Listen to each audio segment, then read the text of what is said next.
Hamas ने गजा जंगबंदी मुआहदे पर अमल दरामद जारी रखने और शेड्यूल के मुताबिक इजरायली कैदियों की रिहाई का ऐलान कर दिया। कतरी नशरियाती इदारे अल जजीरा की रिपोर्ट के मुताबिक हमास ने टेलीग्राम पर जारी बयान में बताया कि उसके वफ़द ने कायरा में मिस्री और कतरी सालसों के साथ बातचीत की, जिसमें जंगबंदी मुआहदे की शराइत पर अमल दरामद किए जाने तवज्जो मरकूज की गई।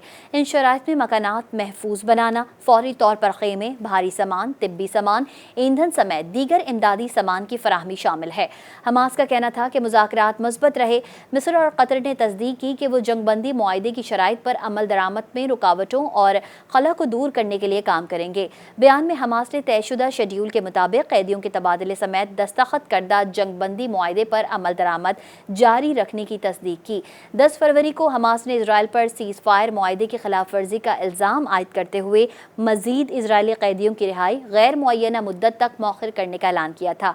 अल कस्साम ब्रिगेड के तर्जुमान अबू उबैदा ने सोशल मीडिया पर जारी बयान में कहा था कि इजराइल की जानिब से जंगबंदी मुआहदे की शराइत की खिलाफ वर्जी की वजह से गजा में कैद सेहूनी कैदियों की रिहाई मुलतवी की गई है, जिस पर अमरीकी सदर डोनाल्ड ट्रंप ने अगले रोज हमास को धमकी दी थी कि हफ्ते की दोपहर तक तमाम इजरायली रगमाली रिहा किए गए तो वो जंग बंदी के खात्मे की तजवीज़ देंगे, जिसके बाद तबाही आएगी। इसी रोज़ इजरायली वज़ीर आज़म नेतन्याहू ने भी रगमालियों को रिहा न किए जाने की सूरत में गजा में दोबारा हमले शुरू करने की धमकी दे दी थी। मज़ीद न्यूज़ अपडेट्स और डिजिटल स्टोरीज के लिए सब्सक्राइब करें डॉन न्यूज़ पाकिस्तान।